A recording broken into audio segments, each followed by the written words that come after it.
De sus Biblias en el libro del profeta Miqueas, por favor. Miqueas. Miqueas capítulo 7. Miqueas capítulo 7.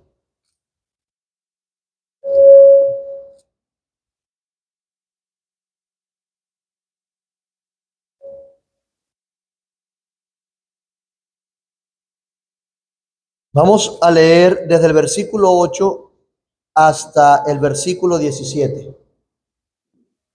Del 8 al 17. Dale un poco más, por favor.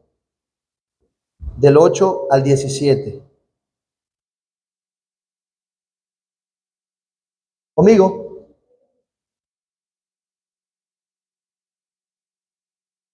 Dice así la palabra de Dios. Tú, enemiga mía, no te alegres de mí, porque aunque caí me levantaré, aunque more en tinieblas, Jehová será mi luz. La ira de Jehová soportaré, porque pequé contra él, hasta que juzgue mi causa y haga mi justicia. Él me sacará a luz, veré su justicia, y mi enemiga lo verá y la cubrirá vergüenza. La que me decía, ¿dónde está tu Dios? Mis ojos la verán. Ahora será hollada como lodo en las calles. Y en el día en que se edificarán tus muros, aquel día se extenderán los límites. En ese día vendrán hasta ti desde Asiria y las ciudades fortificadas, y desde hasta el río, y después de las ciudades fortificadas hasta el río, y de mar a mar, y de monte a monte. Y será asolada la tierra a causa de sus moradores, por el fruto de sus obras. A partir de aquí es lo que veremos hoy. Apacienta tu pueblo con tu cayado, el rebaño de tu heredad, que mora solo en la montaña, en campo fértil. Busque pasto en Basán y Galaad, como en el tiempo pasado. Yo les mostraré maravillas como el día que saliste de Egipto. Las naciones verán y se avergonzarán de todo su poderío. Pondrán la mano sobre su boca y ensordecerán sus oídos. Lamerán el polvo como la culebra, como las serpientes de la tierra. Temblarán en sus encierros, se volverán amedrentados ante Jehová nuestro Dios y temerán a causa de ti. Oramos. Padre, te alabamos, te bendecimos, te damos muchas gracias porque podemos cantarte a ti. Y ahora queremos rogarte para que nos acompañes, que tu nombre sea exaltado en medio nuestro, que de verdad podamos aprender, que no haya nada que nos interrumpa nuestra atención. Pon nuestra mirada en la eternidad y ayúdanos a salir de aquí sirviéndote más y mejor, amándote más, Señor. Te lo ruego. En el nombre de Jesús. Amén. Hijo, lo que tiene que hacer es bajarle un poquito de volumen nada más. ¿Ok? ¿Bien? Déjelo allí. Está bien. Si hace FIBA, le baja un poquito más. ¿Sí?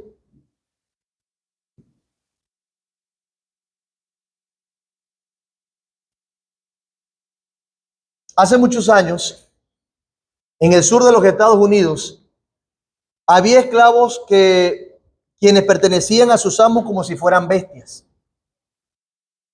Algunos dueños lo trataban con rigor y hasta con crueldad, otros con bondad. Pero aún los esclavos que pertenecían a amos buenos podían ser vendidos.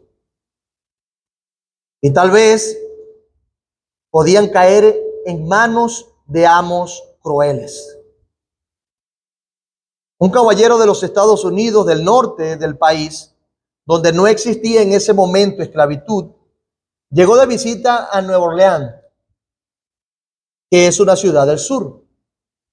Paseándose por las calles, un día él se acercó por casualidad al mercado de esclavos. Allí se realizaban las subastas o venta pública de la pobre gente que no tenía libertad propia. El norteño se llenó de indignación al ver a uno tras otro subir a la plataforma de exhibición para ser vendido a quien ofreciera el mejor precio. Por fin subió una joven decente y agradable para ser vendida. Los hombres, al ver tal joven, lucharon con gritos y groserías para comprarla, cada uno mejorando la oferta de otro. El visitante norteño no estaba acostumbrado a la esclavitud, no soportaba aquello y él se adelantó y mejoró la oferta a tal punto que los otros desistieron. El vendedor empujó a la muchacha hacia el comprador diciéndole: vete con tu nuevo amo. Pero ella más bien se plantó ante su nuevo amo con ojos echando chispas y los puños crispados y le gritó: hipócrita, hipócrita, usted norteño que es, pretende defender la libertad y ahora me compra como si yo fuera un perro. Él respondió suavemente: cálmate, hija, te he comprado, sí, pero es para librarte. Vienes conmigo para estar con mi madre hasta que yo obtenga los documentos de propiedad. Luego te libraré y podrás ir a donde quieras. La esclava le miró con asombro, se cayó de rodillas y le imploró: ay, Señor, perdóneme, perdóneme. Aunque usted me dé la libertad, yo le serviré para siempre. Y fue así. Ella se quedó con la familia cual hija fiel y amada. Esto es un gran ejemplo de alguien que fue libertado, comprado por amor para que fuese libre. Pero también es un gran ejemplo de alguien que entendió que fue comprado por amor para ser libre y se hizo esclavo por amor. Se hizo siervo por amor. Esa es una buena ilustración para comunicar lo que Dios hace con nosotros. Cuando una persona entiende que antes era esclava del pecado, era esclava de las corrientes de este mundo, sobre todo que era esclavo de Satanás, entonces cuando siente la libertad verdadera para prescindir de las maldades y las cosas terribles de este mundo, entonces se arma de amor por aquel que lo compró, como le pasó a esta muchacha. Esta muchacha quería seguir con aquel hombre porque sabía que si la pudo amar de esa manera, la seguiría amando hasta el fin de sus días. El mejor lugar que entendió ella donde podía estar era bajo el cuidado de aquel hombre y su familia. Así como nosotros entendemos, el mejor lugar donde podemos estar es bajo el cuidado de aquel hombre que nos compró y de su padre. Vimos semanas atrás que el Señor era la luz de su pueblo, que el Señor sería la luz de los suyos aun cuando estuvieran cosechando las consecuencias de su pecado. En medio de la disciplina, Dios es nuestra luz. Aprendimos que Él nos sacará a luz para adorarle con libertad. Aprendimos que la justicia de Dios está ligada a sus promesas y aprendimos que aún en medio del sufrimiento de nuestra alma, de nuestras vidas, Dios está reivindicando su santidad en nosotros. Nuestros sufrimientos y disciplinas no son sin propósito, tienen sentido y por eso son valiosos. Aprendimos que Dios vindicará a su pueblo y avergonzará a sus enemigos. Esa vindicación divina hará inclusive que otras naciones se postren ante él.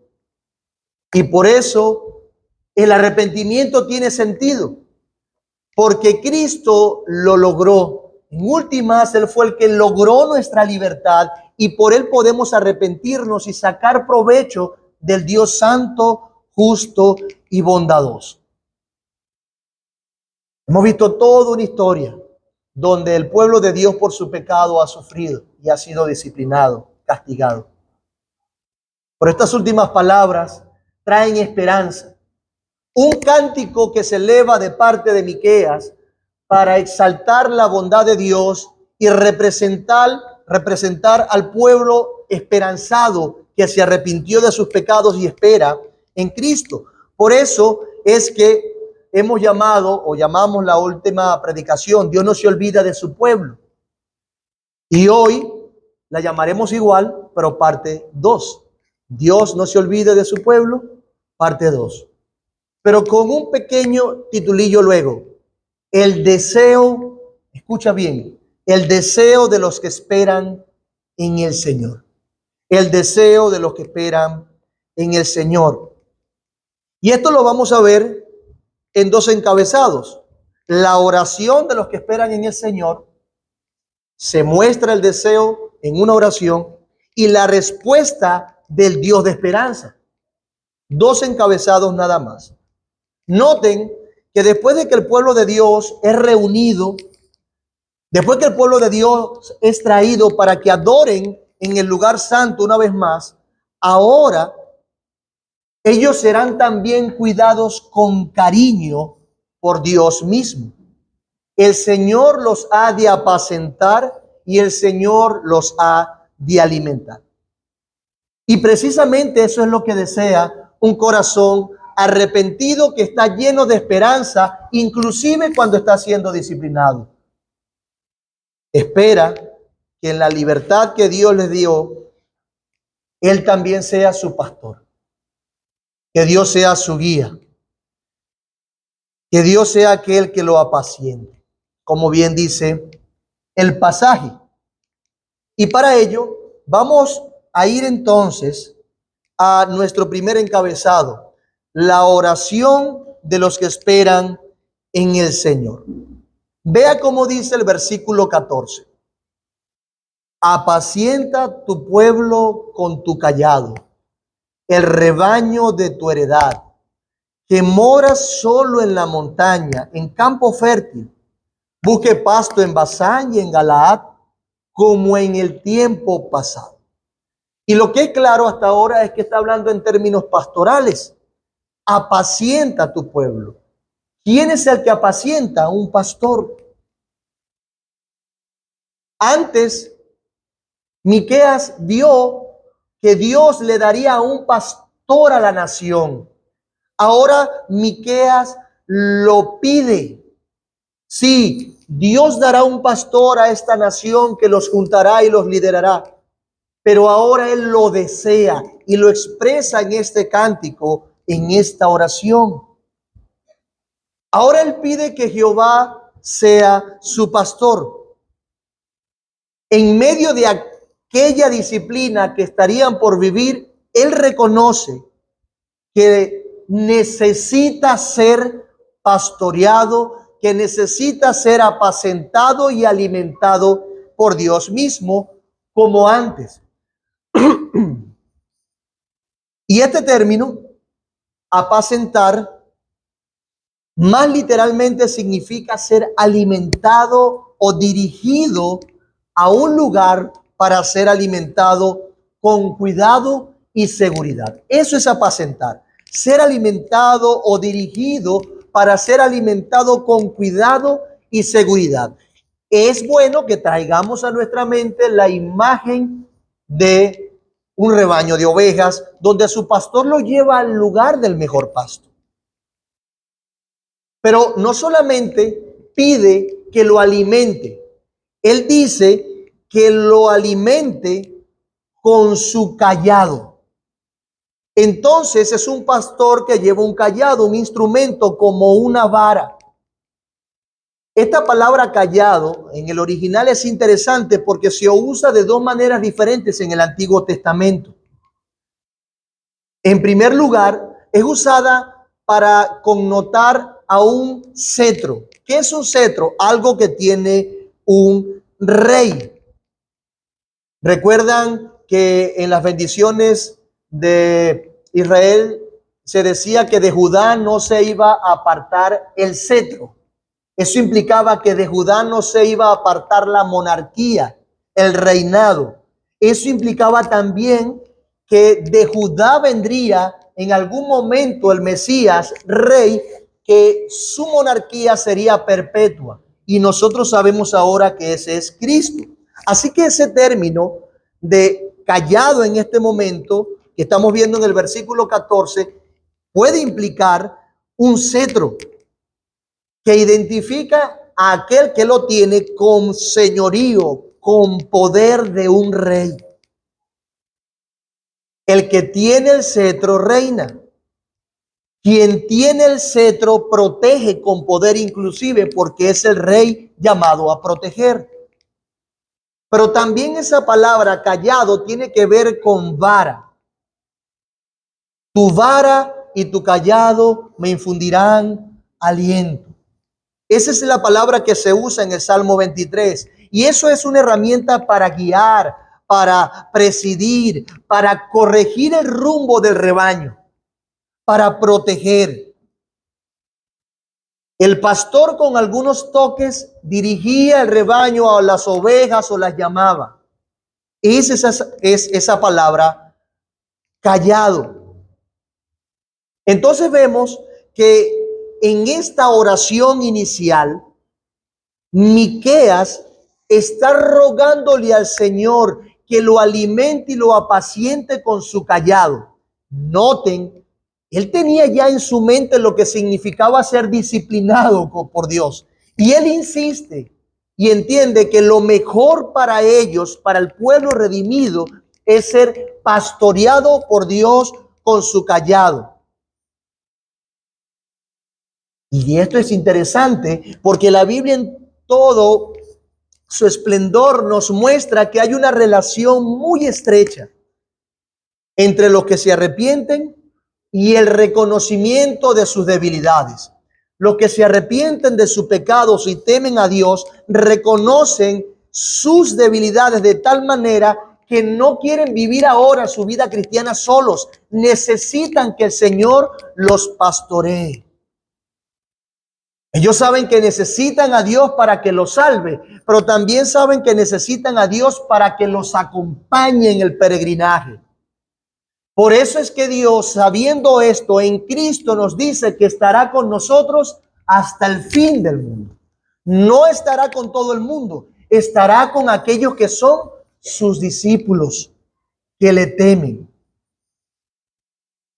Miqueas en este caso sabía que sin Dios, que si Dios volvía a dejarlos en algún momento, estarían como ovejas torpes en una montaña llena de pastos, pero que no saben llegar a los pastos mejores. Él reconoce que sería como una oveja sin pastor si el Señor no los guiaba en su peregrinaje. Por eso le pide y ora: apacienta tu pueblo con tu callado, el rebaño de tu heredad. Es aquellos que te pertenecen, a los que tú debes pastorear. Oh Dios, pastoréanos porque te pertenecemos, porque te hemos temido, porque somos el pueblo de tu heredad. No nos pertenecemos a nosotros mismos, necesitamos un pastor. Si Dios no lo guiaba, él sabía que les iba a ir una vez más muy, muy mal, porque reconoce su torpeza. Por eso es que nosotros decimos, hermanos, que el que entiende lo que Dios ha hecho, humildemente sabe que depende absolutamente del cuidado divino para perseverar sin desviarse de Dios. Todo aquel que intente iniciar el recorrido de su vida cristiana sin Dios, descansando en sus fuerzas, encontrará entonces que puso primero su potencia antes que la potencia de Dios y por lo tanto cosechará las consecuencias de su pecado, como efectivamente le pasó a Israel, que dejaron de confiar en el pastoreo de Dios y se entregaron a ser libres, entre comillas, ¿no? En este caso, Miqueas, hermanos, representando al pueblo en esta oración, ya sabía lo que significaba rebelarse contra Dios. Él sabía lo que significaba cosechar la ausencia del respaldo divino. Entonces, esta oración es una donde reconoce su torpeza y la torpeza de las ovejas, de las decisiones de las ovejas cuando no toman en cuenta a Dios y su voluntad. Fíjense que dice que mora solo en la montaña, en campo fértil, busque pasto en Basán y en Galaad, como en el tiempo pasado. Basán y Galaad, al este del Jordán, fueron escogidos por algunas tribus, por Rubén, por Gad y la media tribu de Manasés. ¿Por qué lo escogieron? Ellos eran habilidosos, lo escogieron porque habían abundantes pastos adaptados para sus muchos ganados. Yo quiero esa tierra porque tiene buenos pastos. De manera que la idea aquí pudiese ser que el pueblo que estaba morando libremente en la montaña, estando en matorrales, no sabía cómo llegar a esos pastos que estaban a su alcance y necesitaba que Dios los guiara hasta allá. De allí la expresión del versículo 14. Nos comunica la incapacidad de las ovejas de elegir entre lo mejor. Sí, las ovejas son lentas, torpes y de poca vista. Y no pueden elegir entre lo mejor. Por eso necesitan un pastor. Y eso lo comunica Miqueas en este pasaje. Y si lo notan, eso es lo que hace Dios en nuestra vida y ha hecho en su pueblo en la historia. Guiar a su pueblo a lo mejor, a la mejor parte, a lo más nutritivo, a lo que permanece, a los pastos nutritivos. Eso es lo que Dios hace, guiar a su pueblo a lo mejor, aunque su pueblo entiende muchas veces que él mismo sabe que es lo mejor. Pero Dios insiste en llevarnos por el camino que más nos conviene, aunque en principio por nuestro pecado nos duela. Pero es interesante porque a Israel le dolía no poder satisfacer sus propias pasiones en su momento y por eso se quejaba. Israel fue sacado de la esclavitud y fue llevado a un lugar mejor, de gloria y esplendor, pero insistía en mantenerse conforme a sus criterios y se quejaba. Dios le estaba dando lo mejor, pero ellos creían que lo mejor era dejar a Dios o tratar a Dios como el Dios de las otras naciones. Pero Dios nos guía siempre a lo mejor. ¿Y saben qué? Al igual que Miqueas, necesitamos reconocer que somos de vista corta. Nos las damos de sabios, nos las sabemos todas más unas. Sabemos y creemos que podemos librarnos por nuestras propias fuerzas de las situaciones, que podemos controlarlo todo. El consejo de los hermanos de la iglesia, de la Biblia, del pastor, a veces es tratado como poco porque yo sé, yo entiendo.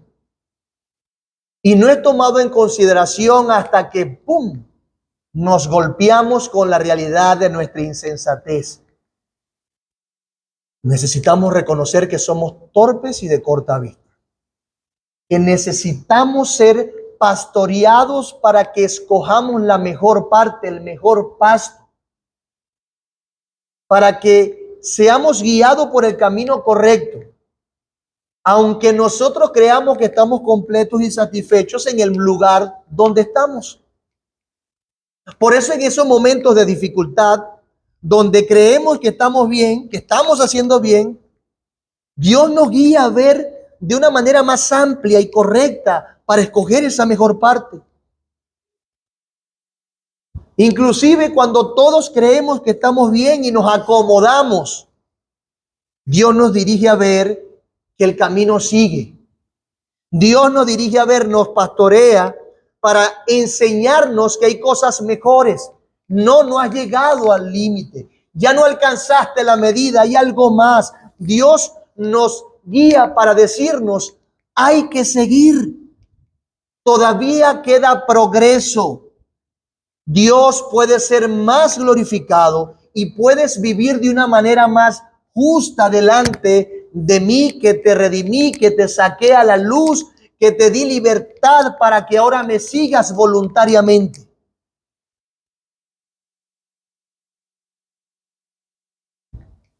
Las ovejas son fáciles de desorientar, se desorientan fácilmente, rapidito. Por eso necesitan un pastor. Por eso necesitan un pastor. Ojo, y aquí estoy hablando de Dios como pastor. Miqueas dice, apacienta tu pueblo con tu cayado, el rebaño de tu heredad que te pertenece, que mora solo en la montaña, en campo fértil. Busque pasto en Basán y Galad como en el tiempo antiguo.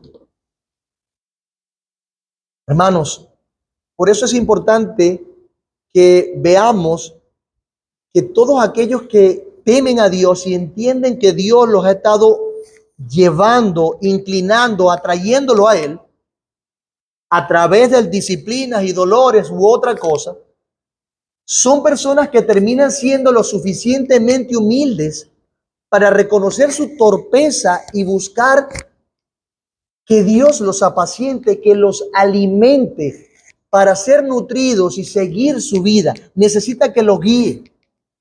Sabe que si Dios no los acompaña, perecerán. Son tan humildes que van en oración como hizo Miqueas una y otra vez y le dicen, Señor, apaciéntame, llévame, dirígame.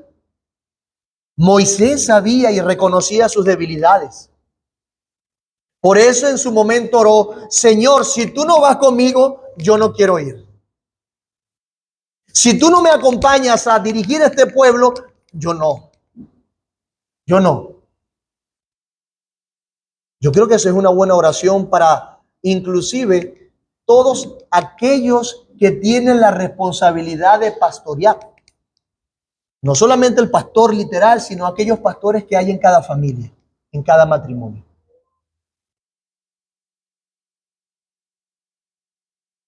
Orar de esa manera, porque en este caso de Moisés iba a representar el pastoreo de Dios con el pueblo. Así como Moisés en su momento, Miqueas ve hacia atrás y reconoce que Dios cuidó a su pueblo en tiempos de Moisés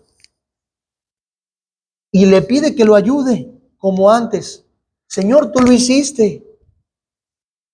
El deseo de Miqueas una vez más no era volver a una gloria terrenal como la de antes. No era ese deseo vacío. Él centraba su oración en que Dios lo pastoreara, pues era la única manera de permanecer en pie en el mundo.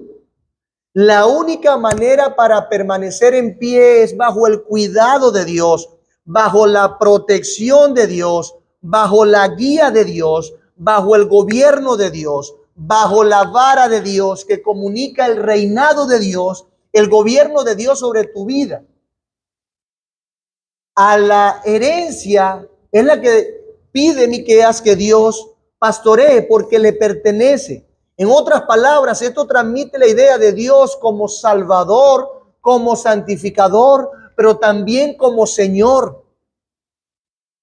Tu vida será completamente significativa y estable en la medida que Dios te gobierne. De lo contrario, perecerás porque somos torpes y creemos que no las sabemos todas, pero qué mejor que recibir la sabiduría del Dios Salvador, benevolente, que perdona y con su paciencia nos levanta. Es allí donde está el significado de la vida. Que Dios nos gobierne, nos guíe, nos discipline.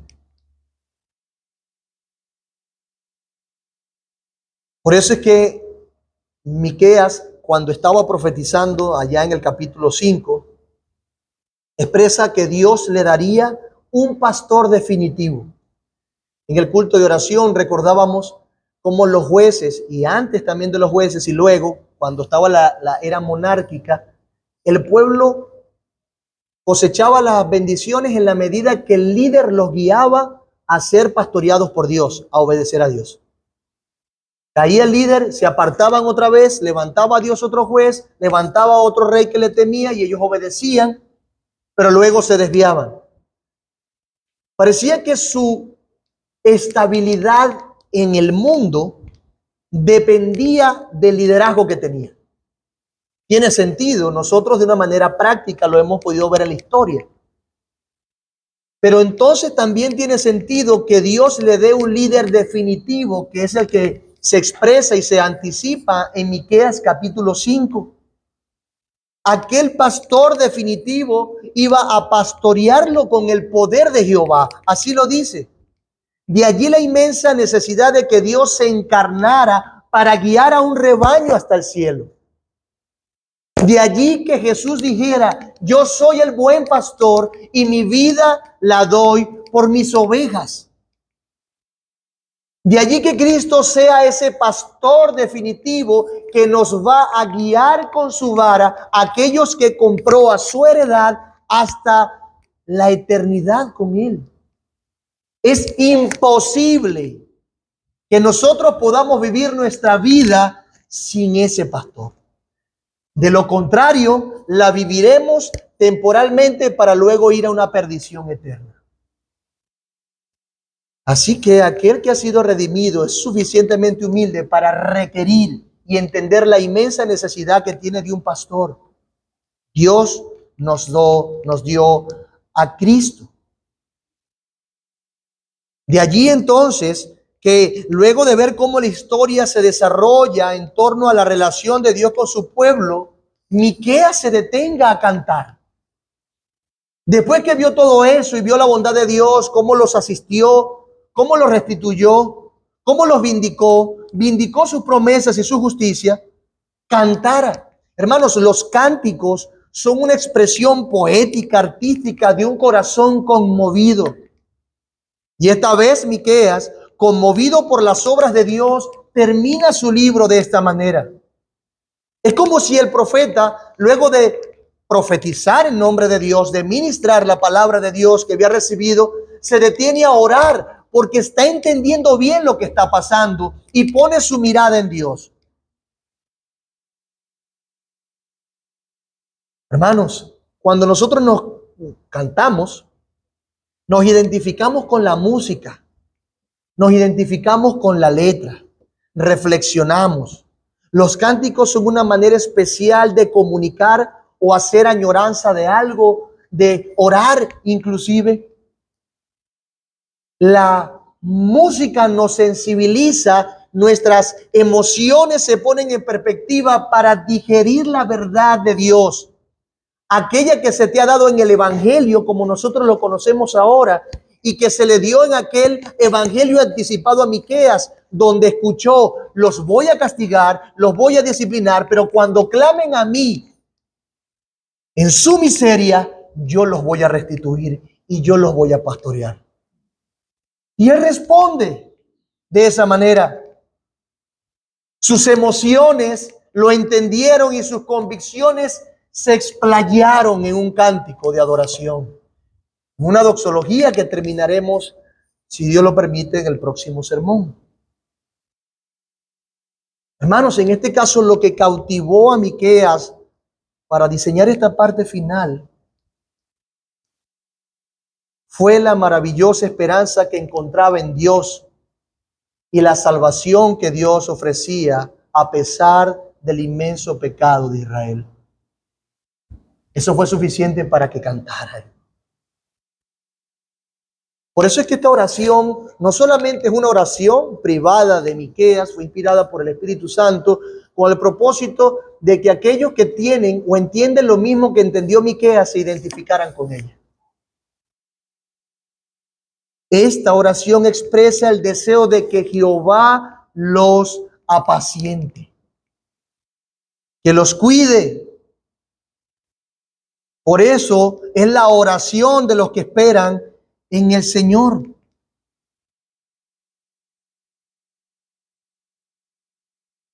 Eso es lo que es esta oración, mi hermano.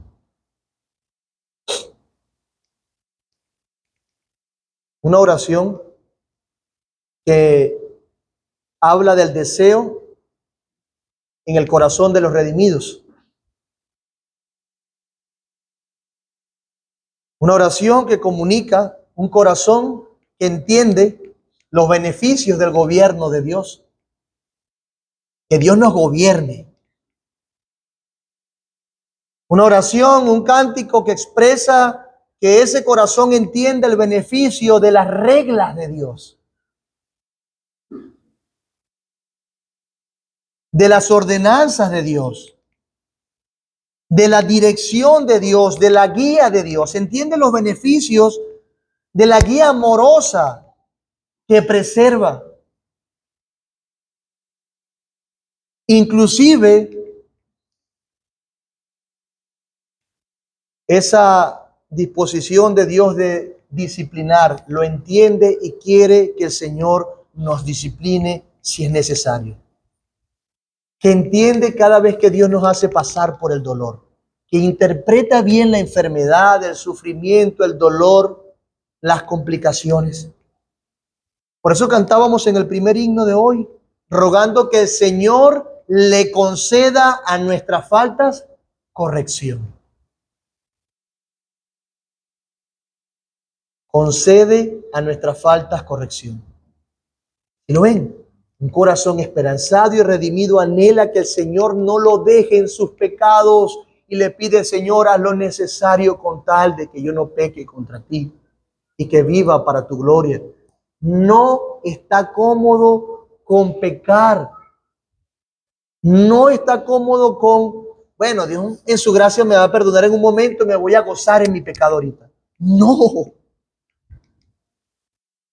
Un corazón esperanzado desea que Dios lo corrija. Por eso cantábamos así, por eso el pueblo de Dios canta así. Reconocemos, al igual que Miqueas, que lo mejor para nosotros es que Jehová sea nuestro pastor, de aquí hasta el final. Por eso nos gozamos y en este contexto entendemos el Salmo 23. Jehová es mi pastor y nada me faltará. Junto a agua de reposo me pastoreará. Me llevará a pastos verdes por amor a su nombre. No importa lo que pase. No importa cuando venga el valle de sombra de muerte. La misericordia me seguirán. El bien de Dios me seguirá. No importa mis enemigos. Él va a acomodar las mesas delante de ellos. Para mí. Voy a estar en paz, tranquilo. Porque Él es mi pastor. Apacienta al pueblo de tu heredad. ¿Con qué? Con su callado. Es increíble un corazón que acaba de ser disciplinado y un pueblo que va a recibir un castigo de ese tamaño, todavía anhele que la vara del Señor esté en ese pastoreo, ¿no? Un corazón que valora inclusive los tratos más profundos de Dios en su vida. Dice el Salmo 100. Cantad alegres a Dios, habitantes de toda la tierra. Servid a Jehová con alegría. venid ante su presencia con regocijo, reconoced que Jehová es Dios. Él nos hizo y no nosotros a nosotros mismos. Pueblo suyo somos y ovejas de su prado. Y ovejas de su prado. Una vez más la idea, Dios está reuniendo a su pueblo, es lo que hemos visto en Miqueas, parte de lo que hemos visto. Dios está escogiendo y apartando a su redil aquellos que le temen, que se arrepienten y que le desean. Y ahora ese pueblo le pide a Dios: apaciéntame, cuídame, pastoréame. La pregunta es, ¿cómo Dios apacienta a ese pueblo? ¿Cómo Dios los alimenta? ¿Cómo Dios alcanza ese objetivo? Bueno, dándoles dirección, dándoles guía, dándole protección y dándole de su gobierno.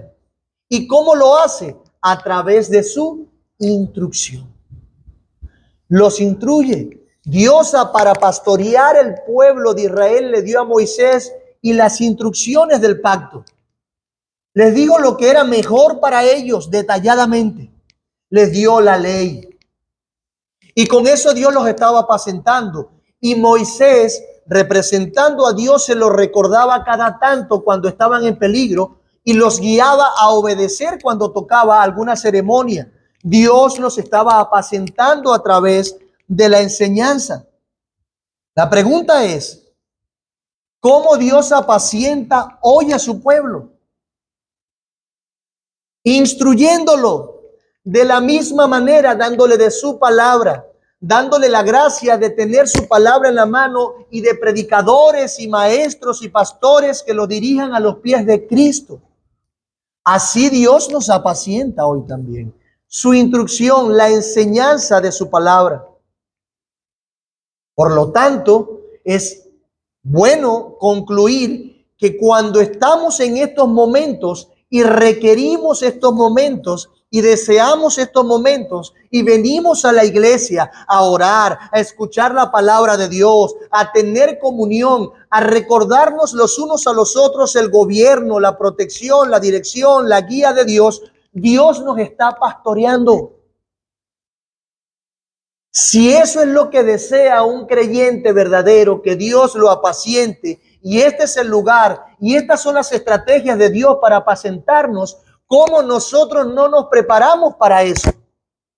¿Cómo no buscamos con ahínco, con un deseo profundo de nuestro corazón que el Señor nos pastoree? ¿Cómo no oramos para llegar cada domingo con un corazón dispuesto? ¿Cómo no nos preparamos con anticipación para llegar a tiempo? ¿Cómo nosotros mismos no estudiamos en la semana los sermones, las enseñanzas? Dios nos está pastoreando. No se trata del pastor, se trata de Dios inclinándose para apacentar a su pueblo con su vara. Es Dios. No es una estrategia trivial que los mejores conferencistas usan en su momento para captar y llegar a las personas. No, si fuese el caso, ellos son unos copiones. Pero el primer maestro es Dios. Dios, el líder, el pastor, el que aconseja, el que dirige a la verdad, es Dios. Hermanos, no se trata de un hombre. No se trata de una institución y ya. Se trata que Dios ha hecho todo esto para apacentarte, para pastorearte. Y ¿usted sabe qué? Que los que anhelan a Dios, los que le temen y se han arrepentido, anhelan ese pastoreo y el contexto en donde Dios lo da. Por Cristo nosotros podemos valorar este tiempo, porque el buen pastor dio su vida por las ovejas, resucitó e hizo una familia, un redil que se reúne consecuentemente para apartarse e identificarse con ese Señor. Porque sabe que lo peor que le puede pasar en la vida es que Jesús no sea su pastor. Voy a ser pastoreado, porque soy torpe, porque soy débil, porque no puedo, porque reconozco mis limitaciones, porque la vida no se trata solamente de trabajar para tener que comer o tener que vestir. No te afanes por eso. Busca primeramente el reino de Dios y su justicia y todo lo demás será añadido. Se trata de Dios y el pueblo que Él decidió pastorear. Él es el buen pastor. Inclusive en esta ilustración nos insta a amar a Dios y a requerirlo, a necesitarlo. Él oró por eso. Oras tú, mi amado hermano, Señor, pastoréame, sabiendo que eso implica inclusive que te discipline, que saque tus pecados a la luz, que te amoneste, que te avergüence, que te haga pasar por dolor, por alguna enfermedad, por alguna situación difícil. Más vale enfermedad con Dios. Más vale enfermedad con Dios que una enfermedad simplemente por nuestra arrogancia, por no querer que Dios nos pastoree. Pero aquí tenemos la respuesta de Dios, la respuesta del Dios de esperanza. Así se presenta en el libro de Miqueas, versículo 15. ¿Cómo responde Dios? Yo les mostraré maravillas como el día que saliste de Egipto. Las naciones verán y se avergonzarán de todo su poderío. Pondrán la mano sobre su boca y ensordecerán sus oídos. Lamerán el polvo como la culebra, como las serpientes de la tierra. Temblarán en sus encierros, se volverán amedrentados ante Jehová nuestro Dios y temerán a causa de ti. Esto es una respuesta que asegura la reivindicación de ese pueblo cuando Dios se muestre a ellos, se revele a ellos una vez más, como lo hizo una vez con Egipto o en los tiempos de Egipto. Por eso es que dice el versículo 15, yo les mostraré maravillas. ¿Qué les mostrará? Maravillas, como el día que saliste de Egipto. ¿Cómo qué? Como el día que saliste de Egipto. Y esa escena yo creo que los que han leído la Biblia la tienen bien clarita ahí. ¿Lo recuerdan? Qué escena tan maravillosa. Esto es una manera de decir que Dios los redimirá como redimió en aquel momento a su pueblo. Él estará tan presente y de manera tan protagónica en la vida de ellos que los va a redimir. Él lo va a volver a hacer. Él va a volver a mostrar su poder, sus maravillas, para que no solamente el pueblo de Dios esté consciente de lo que Dios es, sino que todos o todas las naciones alrededor se den cuenta que Jehová es el mismo ayer, hoy y siempre, y que ha cumplido su palabra con su pueblo de castigo y de reivindicación. Yo le mostraré maravillas como el día que saliste de Egipto. ¿Qué hizo Dios por ellos? Bueno, los de Egipto se olvidaron que José los salvó de ser destruido como nación en su momento al interpretar un sueño y al gobernarlos para pasar esos tiempos de hambruna que tenían. Israel creció en Egipto, pero el faraón, el nuevo faraón, no le importó nada ni nadie, esclavizó a Israel. ¿Qué hizo Dios? Escuchó el clamor de su pueblo, se acordó del pacto y fue y levantó a un par de hombres, Moisés y Aarón, para sacarlos de allí. Ambos asustados, más Moisés que el otro, ¿no? Es faraón, es el gobernante. ¿Cómo me le opongo? ¿Con qué fuerza? ¿Con qué ejército? Moisés sabía muy bien porque fue criado entre ellos. Y Dios entonces empieza a mandar las famosas plagas. Plagas que iban destruyendo los ideales, expectativas y la fe de los egipcios, una a una. Ganas, piojos, varias. Dios se imponía sobre el faraón, mostró sobre el más poderoso de su momento su gloria, su poder. Dios se mostró grandioso entre los grandiosos. Terminó trayendo la muerte de los primogénitos, algo que comprometía la perpetuidad o la permanencia de la monarquía en Egipto. Y dicen, sí, lo voy a dejar que se vayan. Dios lo saca, se revela y todavía Dios, cuando llegan al Mar Rojo, ustedes saben la historia, abre el mar. Ellos pasan por tierra seca, pero cuando Egipto quiere consumirlos, Dios los ahoga. ¿Qué Dios que puede abrir el mar? ¡Qué maravilla!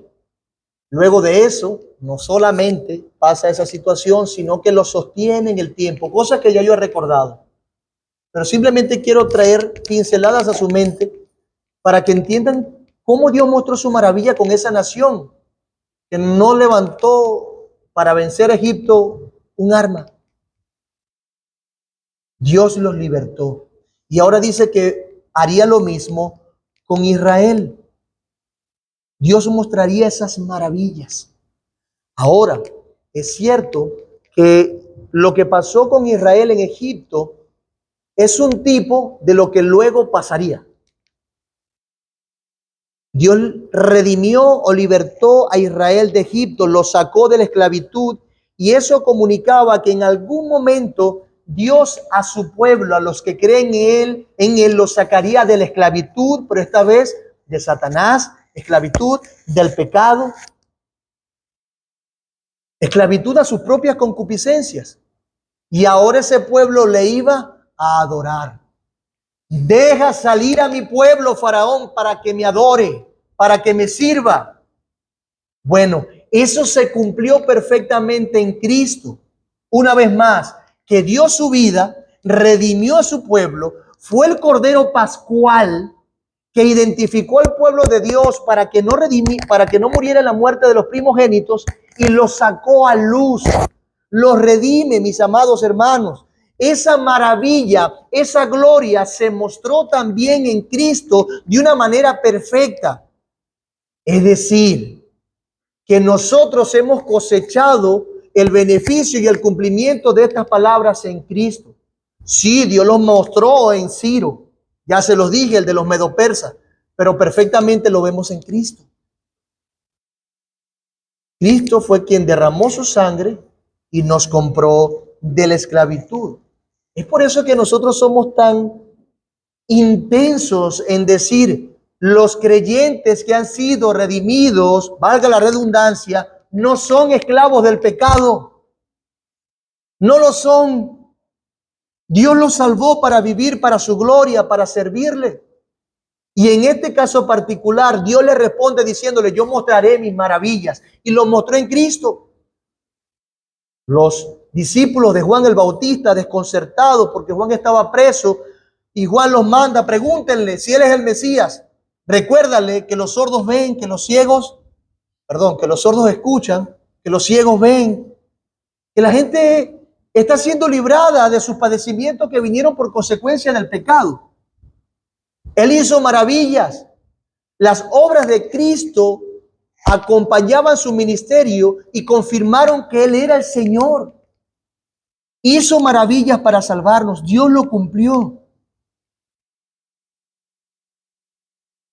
Pero así como el pueblo de Dios vio las maravillas de Cristo y creyó en Él, también los enemigos lo verían. Y aquí está de nuevo la idea, mi amado hermano, esa doble idea que produce en el corazón del hombre respuestas diferentes. Cuando el poder de Dios se manifiesta a favor de su pueblo, los que le temen se rinden ante Él. Pero los que lo aborrecen, lo rechazan y se resisten mucho más a Dios. El poder o la manifestación del poder de Dios produce en unos salvación y en otros resistencia. Las naciones verán y se avergonzarán de todo su poderío. Pondrán la mano sobre su boca y ensordecerán sus oídos. La manifestación del poder de Dios será tal en su momento, como también lo fue en Cristo, que los otros no podrán sostenerse y querrán tapar sus oídos, cerrar sus bocas delante de Dios. Así como Dios lo hizo con Egipto en su momento. Estas expresiones de terror serán las expresiones de aquellos que no temieron a Dios. Expresiones de impotencia, de frustración, porque Dios estaba mostrando su poder para restaurar a su pueblo. Algunos no querrán escuchar. Algunos no querrán decir algo diferente a lo que sus ojos ven, porque estarán temiendo y cediendo al poder de Dios. No, yo lo estoy viendo. No puedo ceder a lo que mis ojos ven. No quiero escuchar a más nadie. Es verdad, Jehová es el Señor. Mientras que otros simplemente se resistirán más y más y más. Otros taparán sus oídos para no tener que oír los éxitos de Israel o del Dios de Israel. Los unos serán humillados y serán llenos de pavor ante Jehová, viendo que Dios es el que dijo ser, viendo que Dios tenía razón. En los enemigos de Dios habrá una impresión, habrá una sensación de estar totalmente aterrorizados, pero maravillados, como confundidos ante el poder de Dios. Eso va a pasar como también pasó en su momento. Lamerán el polvo como la culebra, como las serpientes de la tierra, temblarán en sus encierros, se volverán amedrentados ante Jehová nuestro Dios y temerán a causa de ti. La idea aquí es como que saldrán de sus cuevas donde estaban ocultos con terror, como humillados como la serpiente. Así es la idea. Algunos saldrán de sus cuevas temblando para someterse a Dios. Otros para crujir sus dientes de impotencia y de resistencia ante Dios. En el Nuevo Testamento vemos esta idea también. Vemos la irritación de los fariseos cuando Jesús predicaba y mostraba sus maravillas. Se resistían porque no le amaban. Sus obras, las obras de Cristo, testificaban a favor de él y ellos se resistían. Pero en el juicio final también Apocalipsis nos dice eso, donde será el llorar y crujir de dientes. La gente crujirá, no de dolor, sino de resistencia al saber que Dios tenía razón y aún en el infierno se van a oponer a Dios. Ay, pero es que Dios, ahora es que ellos se van a arrepentir cuando sienten el dolor. Mentira, aún en el infierno se van a resistir y sufrirán las consecuencias de su pecado. Dice alguien, el éxodo ocurriría de nuevo, pero de una forma nueva y aún mayor. Particularmente se repetiría cuando las naciones del mundo, como los egipcios y los pueblos que los rodeaban durante el éxodo, acabarán reconociendo al Señor como Dios de toda la tierra.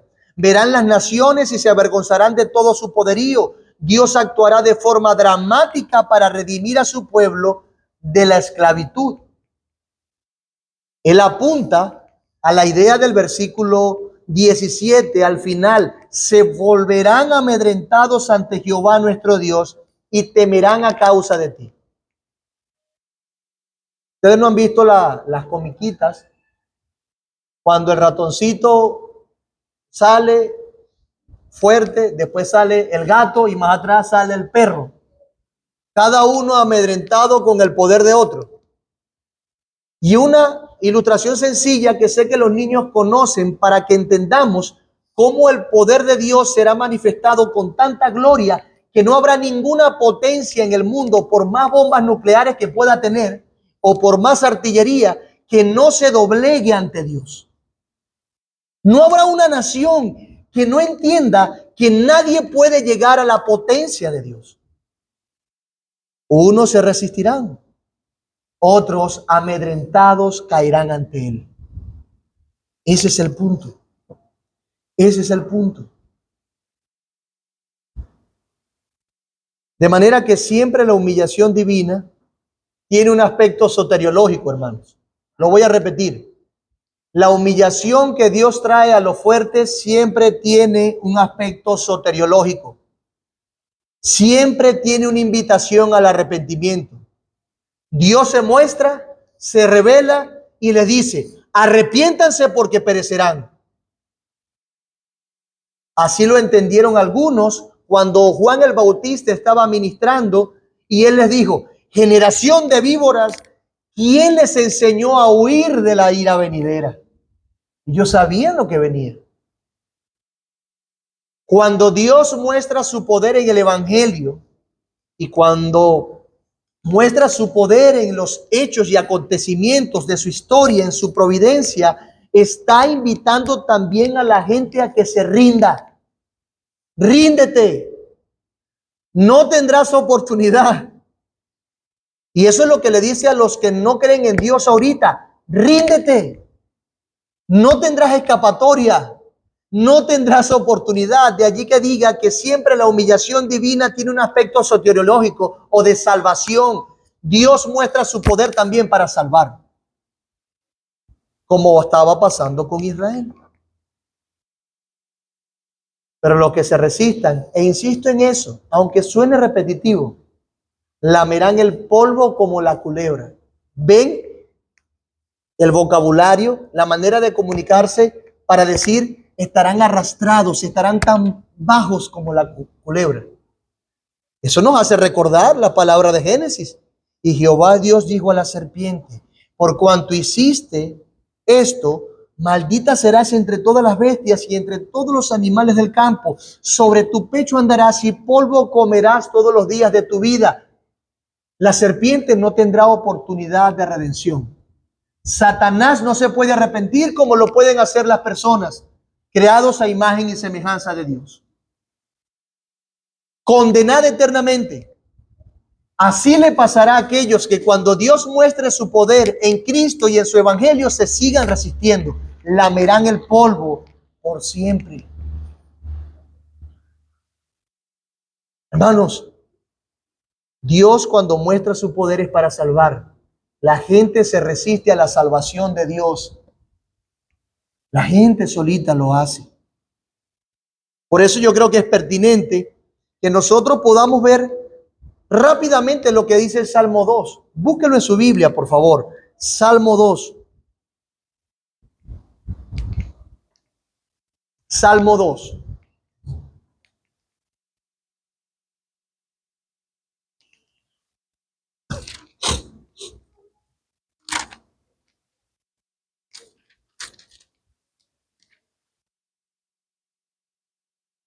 Dice así, lo leo para ustedes. ¿Lo tienen? ¿Por qué se amotinan las gentes y los pueblos piensan cosas vanas? Se levantarán los reyes de la tierra y príncipes consultarán unidos contra Jehová y contra su ungido, diciendo, rompamos sus ligaduras y echemos de nosotros sus cuerdas. El que mora en los cielos se reirá. El Señor se burlará de ellos. Luego hablará a ellos en su furor y los turbará con su ira. Pero yo he puesto mi rey sobre Sión, mi santo monte. Yo publicaré el decreto. Jehová me ha dicho, mi hijo eres tú, yo te engendré hoy. Pídeme y te daré por herencia las naciones y como posesión tuya los confines de la tierra. Los quebrantarás con vara de hierro, como vasija de alfarero los desmenuzarás. Ahora pues, oh reyes, sed prudentes. Admitid amonestación, jueces de la tierra. Servid a Jehová con temor y alegraos con temblor. Honrad al Hijo para que no se enoje y perezcáis en el camino, pues se inflama de pronto su ira. Bienaventurados todos los que confían en Él o en Él confían. ¿Ven que resume esta idea? Dios le ha dado el poder al Hijo para gobernar y juzgar.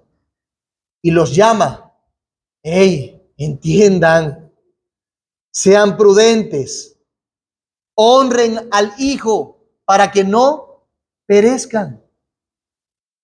La idea es clara en el Salmo 2. Hermanos, vemos cómo esto nos dirige una vez más a Cristo, a ese buen pastor que dio su vida por las ovejas y el que además a él se le dio todo el juicio. Por eso es que Juan 5:26 dice, porque como el Padre tiene vida en sí mismo, así también ha dado al Hijo el tener vida en sí mismo. Y también le dio autoridad de hacer juicio, por cuanto es el Hijo del Hombre. ¿Qué espera Dios de ti? ¿Qué espera Dios de mí? Hermanos, que tengamos la misma respuesta que Miqueas, que anhelemos lo mismo, que entendamos ese juicio y cómo Dios se va a mostrar con maravilla a favor nuestro. Y ese revelarse a nosotros será para castigo eterno de los que se resisten. Por lo tanto, si tú has de tener el anhelo y orar como Miqueas, entonces vas a desear lo bueno. ¿Y sabes qué? Lo tendrás si lo deseas. Desearás lo mejor, lo buscarás y lo encontrarás. Por eso, mi amado hermano, ora conforme a la voluntad de Dios y os será hecho. La voluntad de Dios es ser tu pastor. Pídele que sea tu pastor. Ora y canta que el Señor te pastoree, aunque a veces tenga que hacer uso de su vara.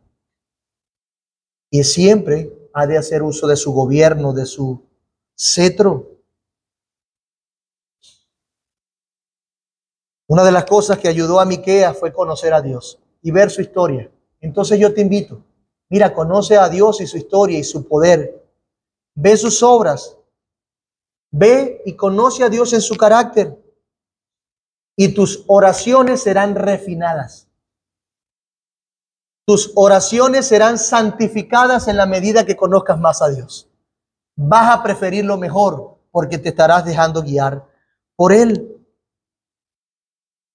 Ahora, los que están en algún tipo de dolor, los que están en algún tipo de disciplina, si tú entiendes que estás en esas circunstancias en tu vida en este momento y estás pasando por eso, porque Dios te ha traído hasta allí, si entiendes la disciplina de Dios, entonces tú como Miqueas cantarás, vas a querer cantar a Dios, vas a querer orar, que Dios te restituya los beneficios que perdiste. Sí, ¿cuáles beneficios? Participar de aquellas cosas que el pecado te quitó y lo vas a anhelar. Supongamos que fuiste comulgado en algún momento, anhelarás volver a aquellos beneficios. Supongamos que perdiste el privilegio de ser un maestro, que perdiste el privilegio de ser un pastor, que perdiste el privilegio de ser un padre, de ser un hijo. Señor, ayúdame y que yo pueda vivir mi disciplina de tal manera. Y si tú tienes a bien, por favor, devuélveme los beneficios de servirte, de estar contigo, de amarte. Yo sé que no los merezco, pero apaciéntame tú. Apaciéntame tú. Ayúdame a amar lo que tú amas. Como tenemos como un ejemplo aquí a Miqueas. En tu corazón debes tener el deseo de que Dios te pastoree. Esa es la oración de alguien que entiende que Dios no se ha olvidado de él. Porque Dios no se ha olvidado de los que ama. Como iglesia, nosotros no podemos olvidar que estamos en esos tiempos anunciados por el profeta Miqueas. Y en Cristo disfrutamos ya de su reinado, de su cuidado, de su pastoreo, de su guía hacia la ciudad celestial. Dios no nos está pastoreando para que seamos ricos aquí y ahora. Si Él quiere hacernos ricos, amén, ¿verdad? Si Él quiere mantenernos saludables, amén. Pero Él nos pastorea para llevarnos a la ciudad celestial. Piensa en Dios no solamente como tu pastor temporal aquí en esta tierra. Piensa como a Dios como tu pastor eterno. Eterno. También Miqueas nos invita a vivir en una constante doxología, como lo vamos a ver también en el próximo sermón. Miqueas nos invita a vivir en una constante adoración a Dios. Amamos adorar a Dios, cantar a Dios, aprender de Él. Porque ¿quién como nuestro Dios, verdad? ¿Quién que a pesar de nuestras dificultades y circunstancias adversas, a pesar de nuestro pecado, a pesar de nuestra rebeldía, quién como Él que nos ha perdonado en Cristo? ¿Quién? Por eso nuestra vida debe ser una adoración constante. Hermano, ¿vives tú adorando a Dios constantemente como tu Redentor? ¿Deseas tú estas cosas? Y mi amado amigo, yo sé que muchas veces anhelas librarte de Dios. Ay, ojalá que Dios no existiera para que yo esté vivir en paz. Qué fastidio estar aquí, ser obligado a venir o escuchar a cada rato. Qué fastidio. Pero yo quiero recordarte que en Cristo solamente en Cristo serás verdaderamente libre. Solamente en Cristo serás feliz y gozoso. Solamente bajo el pastoreo de Jesús serás feliz. Solamente en Cristo podrás librarte del infierno. Por eso yo te ruego, no te resistas y ve corriendo a Él para que sea tu pastor. Es algo que trae deleite saber que tenemos un pastor que ningún lobo puede vencer.